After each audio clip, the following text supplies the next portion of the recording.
meron nung kasing mga nagpanukala ngayon na yung pong political dynasty. Yan.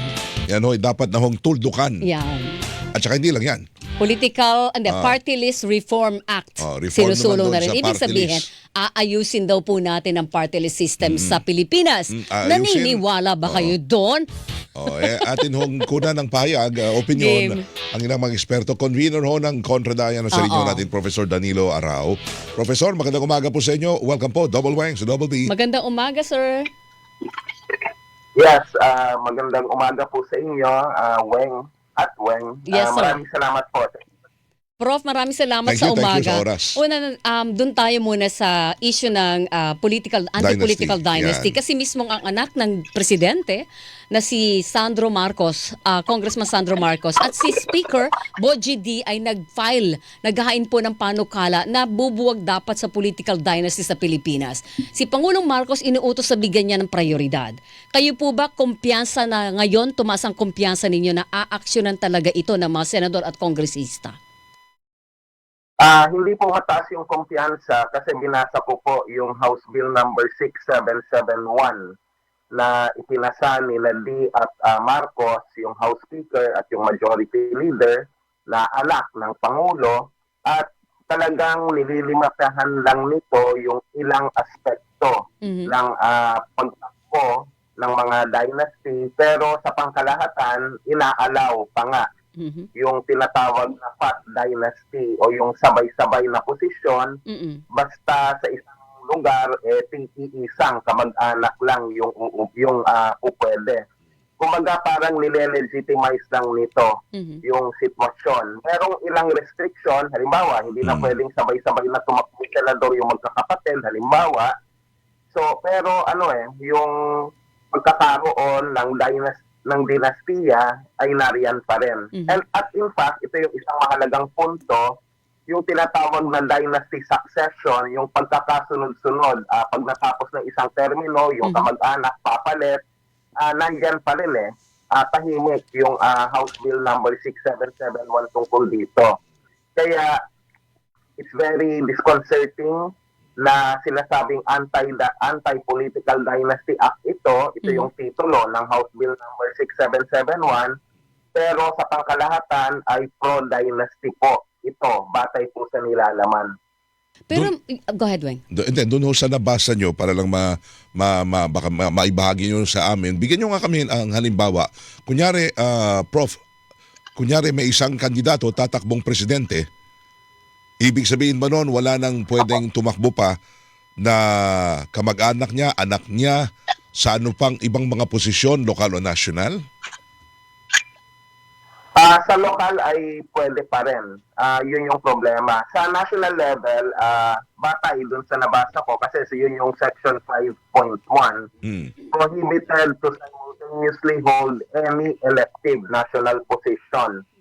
So, yung pagiging Pangulo, kung tatakbo ka, lumalabas, hindi na uubra na meron kang kamag-anak na tatakbong pangalawang Pangulo o kaya Senador.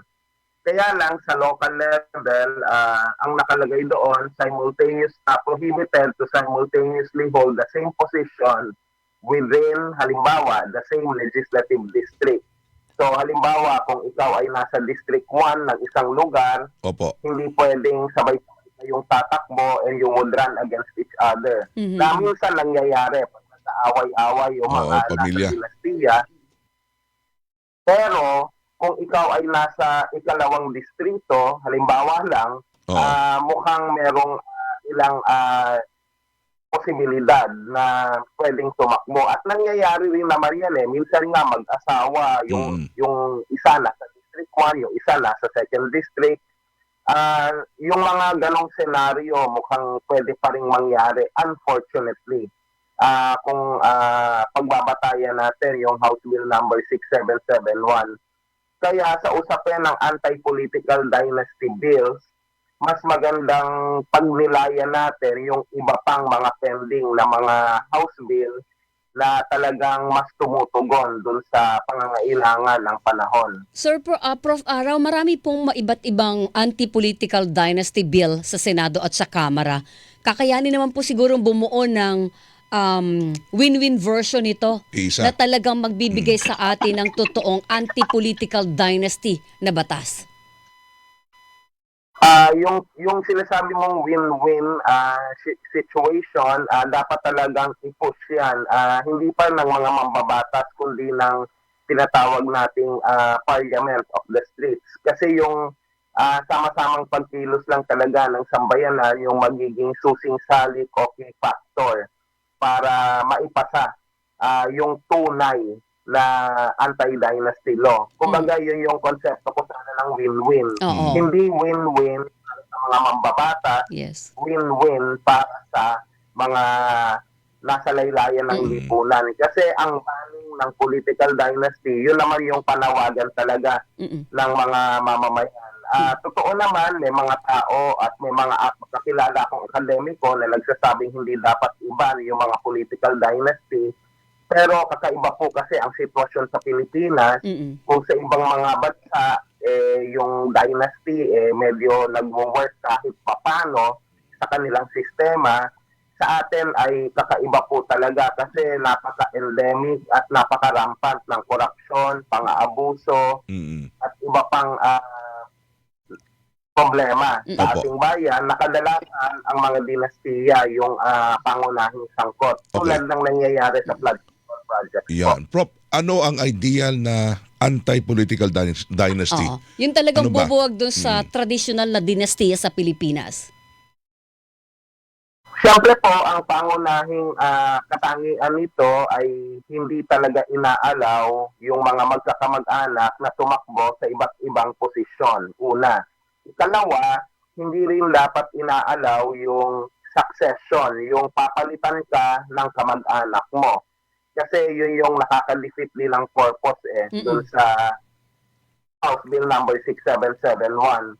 And then, tingnan din yung posibilidad na hindi lang nakatali yung anti-dynasty law sa elective position, kundi pati na rin po sa appointed position. Appointed. Yes. Oo. May mga pagkakataon na yung Pangulo mismo nag-a-appoint ng mga magkakapatid o magkakamag-anak sa mga mahalagang posisyon. At ito yung dahilan kung bakit sa ating kabinete may magkapatid, tapos mayroong nasibak sa pwesto na tataas-taas ang executive secretary na yung apo pala niya ay undersecretary naman. So parang may ganun problema rin Hindi lang sa legislatura, kundi pati na rin po sa ehekutibo. Okay, so pwede bang safe sabihin na, kunyari, may kandidato, tatakbong Pangulo, at nanalong Pangulo, wala na siyang kamag-anak kahit sa anumang lokal na posisyon? Or elective or appointed position. Opo, yun yung pinaka-ideal na sitwasyon talaga. At halimbawa, kung si Marcos Jr. ay talagang sincero sa kanyang sinabing gawing prioridad yung apat na panukalang batas kasama yung anti-dynasty law, anti-political dynasty law, dapat na ipasa yung mga ito ng may ganitong katangian. Ikalawa, dapat i-certify na niya as urgent. Kasi iba yung pahayag na gagawing prioridad, pero iba pa rin yung meron kang administration bill na ipapasa na nakasulat talaga yung tunay na representasyon sa party list, halimbawa, tapos ganun din sa anti-dynasty law na sumasaklaw sa outright banning ng mga political na angkan na magsabay-sabay sa pwesto at magkaroon ng dynasty succession. Prof, nakikita niyo ba na may isa sa batas ang anti-political dynasty law sa ilalim po ng administrasyon ni Pangulong Bongbong Marcos? Total, pumosisyon na siya dito, laban dito Okay, apat na salita lang sa wikang Ingles. Public pressure works wonders. Posible na gagalaw yung mga nasa posisyon, lalo na yung nasa Kongreso, na kontra sa interest nila. Pero ito ay dahil sa public pressure po ng mamamayan. Kaya lang ang dapat po nating bantayan yung merong watered down version ng isang batas. Halimbawa, usapin ng political dynasty, itong House Bill number 6771, batay sa nilalaman nito, ito ay watered down version. Ibig sabihin, nandiyan yung lip service o kumbaga pabalat bunga lang, chika lang na political dynasty. Yes, pero ang nilalaman ay parang nile-legitimize at mas nino-normalize yung pagkakaroon ng dynastic control na kunwari ito ay umaayon sa saligang batas. Siyempre, hindi po katanggap. Okay. Prof, din naman tayo sa Party list. Reform na dapat itinutulak din po ni Pangulong Bongbong Marcos. Kayo po napakalawak na ng pag-aaral ninyo sa kontradaya sa party list system natin. Kung ano ang dapat na reformahin, baguhin sa party list system natin para po mapatino ito. Reforma ano ba? yun? Reforma ba? Ano O- yun? Reforma ba o buwagin ang sistema? Okay. Sa ngayon po, reforma, ang panawagan, pwede pa namang amyendahan yung Party List System Act of 1995 para, halimbawa, maraming pwedeng gawin eh. Halimbawa, sa usapin ng party list nominee, may paraan naman para yung mga sektor na sinasabing kinabibilangan nila ay mapapatunayan. Halimbawa, kung ikaw ay party list nominee para sa labor sector, patunayan mo sa pamamagitan ng iyong income tax return na ang kinikita mo ay minimum wage o kaya something na umaakma sa pagiging manggagawa. Kung ikaw ay magsasaka, nasaan ang katibayan na ikaw ay magsasaka talaga o kung ikaw ay miyembro ng tribo o isang indigenous na community, anong prueba mo? So yung mga yon kinakailangan po kasi hindi po pwede yung may lip service ka lang ng pagiging champion o pagiging advocate ng isang sektor, tapos pwede ka nang tumakbo. Alam po ninyo sa ating karanasan na nakaka-insulto yung argumento ng ilang mga party list nominee na hindi nabibilang sa sektor kasi sinasabi nila na sila raw ay nakapag-aral, sila raw ay marunong ng English, alam daw nila kung paano gumalaw sa politika kumpara sa mga sektor na kinabibilangan nila. Ito yung kailangan nating linawin sa mamamayan. Ang expertise po ng mga sektor, wag nating isa-isang tabi. Minsan mas may alam pa sila kumpara sa atin, lalo na't mayroon silang direktang karanasan sa mga pinagdaraanan nila. At saka yung usapin ng paggawa ng batas, may legislative staff naman dyan na pwedeng sila yung batay sa ideya. So Yung kung mga nasa kunyari, sektor sa lipunan. Kunyari, example lang, lagay tayo example, kung tindero, tapos yung party list niya ay kumakatawan sa mga tindero, tindero talaga, kunyari sa palengke, parang pwede naman siyang talaga. maging congressman. Oo. Pwede siyang bigyan ng ganong Ganun posisyon. Yeah, alam mo when yun yung idea talaga ng party list representative eh. At in fact, kaya nga kahit nasa minorya sila, dapat bigyan ng pagkakataon yung mga nasa laylayan sa lipunan na gumawa ng batas na ayon sa interest nila. Pero through the years, na-hijack na po ito eh. Para lang tugunan yung previous na tanong ni Weng, pasensya lang, medyo napahaba yung diskusyon. Yung isa pang kailangang baguhin dun sa party list system po ay yung usapin ng anong klaseng party list ba yung pwedeng tumakbo. Kasi it's a pwera yung sectoral representation sorry po, go ahead po. Para ng lahat na lang ng sektor na naisip ng mga gustong tumakbo, tinayo na eh. Oo. Na walang malinaw, na wala talagang sektor, specific sector na na kinakatawan. Parang inangkin mo na lahat, multi-sectoral kami. Lahat ng sektor kinakatawan namin. Hindi ho Walang specific sector, hindi ba, Prof? Opo, tama po yun. Minsan nga, region pa at saka distrito, sinasabi nila, name a province, most likely may party list para sa probinsyang yon. May district representative na sila eh. Exactly. Yun po yung isang mahalagang dapat na gawin. Kaya nga ang mahalaga, bumalik tayo sa saligang batas. Kasi doon, natukoy naman yung mga sektor. Tapos, ang exemption lang dito ay yung mga religious group. Yung mga, kasi nga, yung separation of church and state. Pero through the years, ayoko nang magbanggit ng mga particular na party list group, pero mas nakaka-affiliate sila sa religion eh. O sa Pero, anumang... ang obserbasyon ng Prof, sa ilang dekada na meron ng party list system, lahat ng sektor na kinakatawan ng mga yan, walang gumanda ang buhay. True. Yun ang tanong natin. Opo, kaya nga yun yung mahiwagang tanong eh.